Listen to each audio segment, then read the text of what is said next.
Autre sujet, lui aussi lourd d'enjeux, lui aussi très stratégique parce que c'est un sujet qui s'impose si nous voulons être responsables par rapport à la construction de l'avenir, la question de la transition énergétique et écologique. Frédéric Collat.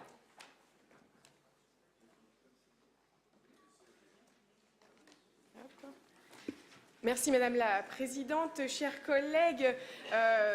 Je vais aujourd'hui vous présenter la stratégie opérationnelle de transition énergétique pour amener la région Bourgogne-Franche-Comté à être une région à énergie positive, une action, un plan d'action qui se décline pour les 3 années à venir. J'essaierai dans ma présentation de ne peut-être pas trop prononcer le mot éolien, peut-être pour permettre à Julien Audoul, mon collègue Iconé, de permettre d'élever un petit peu ses propos sur d'autres sujets de transition énergétique et puis qu'on puisse un petit peu élever le débat et changer un petit peu voilà, de stratégie, Monsieur Audoul.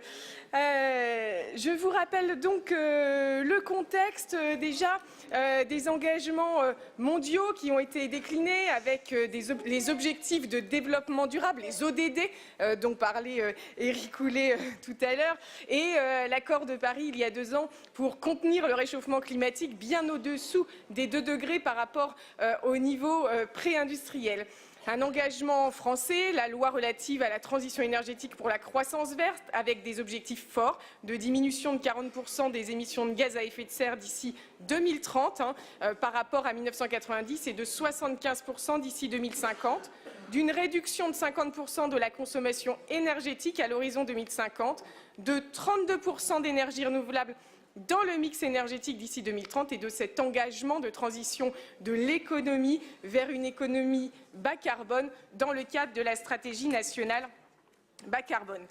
Alors, on en a parlé hier, l'engagement de notre mandat est donc de faire de cette région une région à énergie positive à l'horizon 2050 et de proposer d'engager notre région dans le protocole d'accord Under 2 qui vise la réduction donc, des émissions de gaz à effet de serre, qui met en œuvre un plan qui fixe des objectifs à court terme mais aussi à long terme, qui développe des solutions techniques innovantes et qui est dans la mesure des progrès accomplis, c'est l'évaluation dont nous parlions aussi hier, cette nécessaire évaluation avec la mise en place d'indicateurs.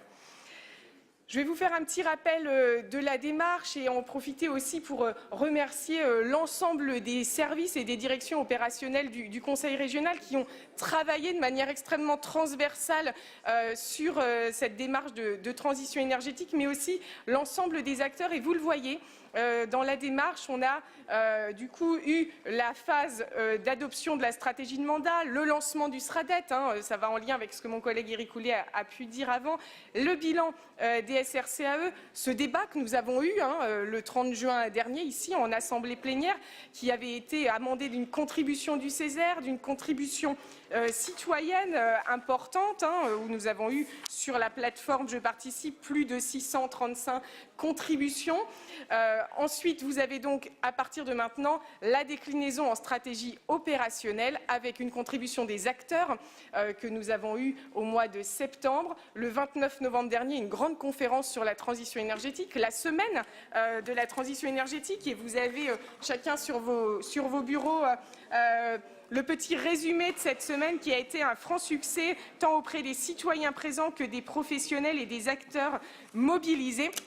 Et puis, évidemment, la mise en œuvre de cette stratégie jusqu'à la fin de notre mandat.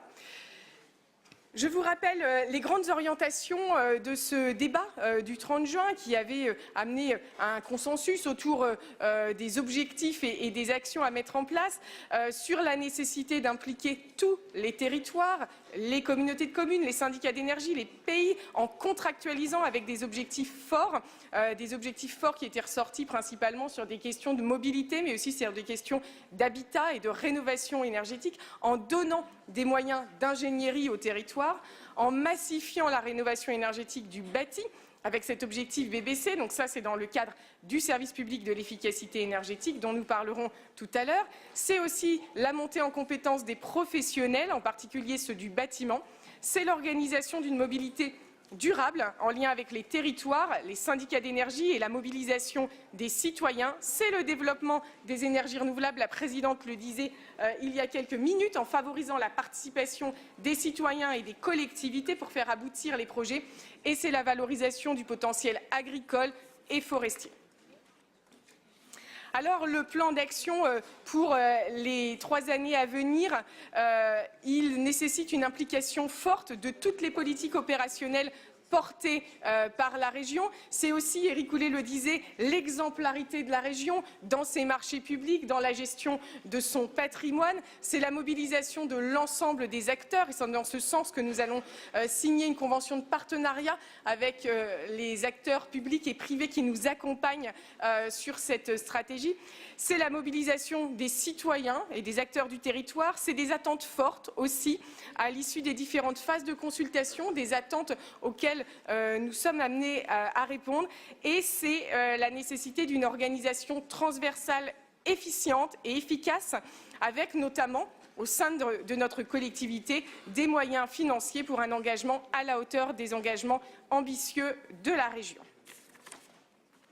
Alors, les grandes orientations du plan d'action, nous les avons redéclinées en fonction, comme je vous l'ai dit, des différentes contributions et des suites de l'Assemblée plénière du 30 juin dernier, avec un axe fort de faire de la transition énergétique et écologique une priorité transversale des contrats avec les territoires, et c'est ce qui se fait dans la délégation de mon collègue Éric Coulet. C'est la rénovation du bâti et préparer la réglementation thermique BEPOS dans le neuf. Donc c'est développer le service public de l'efficacité énergétique avec ce travail partenarial avec l'État et l'ADEME. C'est poursuivre l'objectif de performance énergétique dans la stratégie d'investissement sur le patrimoine bâti, en particulier dans nos lycées.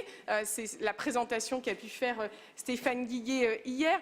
Et c'est viser la conditionnalité des aides de la région à l'ensemble des dispositifs. Quand on parle bâtiment public, quand on parle immobilier d'entreprise, quand on parle hébergement touristique, quand on parle équipement sportif ou équipement culturel, afin d'atteindre un niveau BEPOS ou BBC sur de la construction neuve. Les grandes orientations, c'est aussi organiser une mobilité durable en lien avec les territoires pour développer un service TER de qualité qui intègre un objectif fort de performance énergétique, donc dans la compétence transport, en continuant l'appui aux territoires ruraux, donc en partenariat avec l'ADEME. C'est la sensibilisation de tous les acteurs, le public scolaire via les classes environnement, donc que nous allons élargir à la question de l'énergie et des déchets. C'est la sensibilisation des lycéens avec la démarche écolycée et la lutte contre le gaspillage alimentaire. C'est l'accompagnement aussi sur les besoins de formation et de transition professionnelle. C'est la contractualisation avec les branches, les programmes type Praxibat sur le bâtiment et la formation des demandeurs d'emploi. Et c'est l'intégration des questions de transition énergétique dans la formation initiale. Ma collègue Océane Charret-Godard le disait hier, il faut construire les métiers de demain. C'est aussi le développement des énergies renouvelables en associant les citoyens et les collectivités, donc pour soutenir les investissements pour les filières, pour renforcer l'ingénierie, on en parlait hier, l'ingénierie technique, l'ingénierie territoriale. C'est renforcer les opérateurs locaux qui existent et s'appuyer sur l'existant et favoriser la participation des collectivités et des citoyens aux différents projets, notamment au travers de la gouvernance. C'est aussi soutenir la transition des entreprises pour une croissance durable en appuyant des leviers de compétitivité et d'éco-innovation dans les entreprises. C'est l'appel à projet économie circulaire en partenariat avec l'ADEME qui sera présenté tout à l'heure et l'accompagnement des filières émergentes dont la filière hydrogène qui est un fleuron de la région Bourgogne-Franche-Comté. Mercredi matin, j'étais à l'Assemblée générale de l'AFIPAC en région parisienne et la région Bourgogne-Franche-Comté était encore mise à l'honneur sur la question de l'hydrogène et de ce travail de lien entre nos deux ex-régions qui permettent que 7 grands projets voient d'ici quelques années le jour avec vraiment tous les volets de la recherche à l'économie et sur l'énergie. L'hydrogène, c'est vraiment une filière d'avenir. Ces grandes orientations, elles vont aussi intégrer les potentiels agricoles et forestiers. Sophie Foncarny le dit, valoriser les énergies renouvelables et les filières biosourcées, aller vers une agriculture résiliente, mais en accompagnant cette transition qui est importante. C'est améliorer une gouvernance C'est associer les citoyens, j'en parlais hier, avec la démarche des POT, les pionniers ordinaires ou extraordinaires, pour faire plaisir à Patrick Molinoz, de la transition énergétique. C'est élaborer cette feuille de route partagée entre l'État, l'ADEME et la région pour mieux coordonner les dispositifs. Et je salue d'ailleurs les services de l'État qui sont venus aujourd'hui écouter nos débats. Et c'est mobiliser les acteurs, je le disais, autour d'une charte, d'un engagement régional qui nous permet de retranscrire nos objectifs et nos valeurs pour l'engagement de la transition énergétique et qui nous permettra aussi d'évaluer cette stratégie. Donc, vous l'avez vu, c'est l'ensemble de nos directions qui est concerné par les axes de la transition énergétique. Et pour mettre en œuvre ce plan d'action, nous avons des moyens dédiés. Il faudra renforcer effectivement ces moyens en termes de ressources humaines. Il y a aussi une question de formation pour intégrer ces axes transition énergétique. Et sur le plan budgétaire, dans la construction du budget que nous vous avons présenté hier, vous le voyez, il y a le renforcement de l'accompagnement des territoires, le renforcement sur le SPE et l'accompagnement fort du développement des projets d'énergie renouvelable.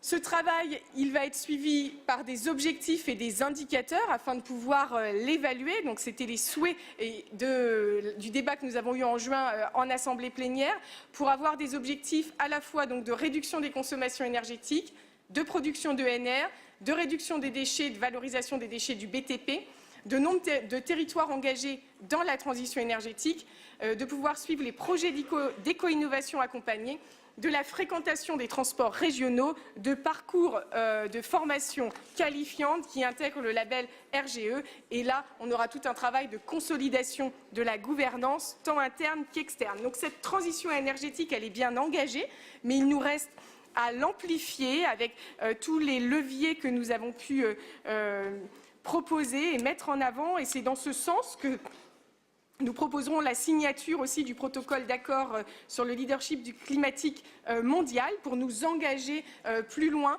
que l'objectif de notre région. Laetitia Martinez en a parlé hier. Il y a aussi tout le travail que nous engageons avec la Rhénanie-Palatinat et avec les citoyens autour de la transition énergétique. Voilà, Madame la Présidente, un tour d'horizon de l'ensemble des politiques publiques que nous mobilisons et pour lequel nous aurons un suivi extrêmement régulier de nos objectifs afin de pouvoir les atteindre.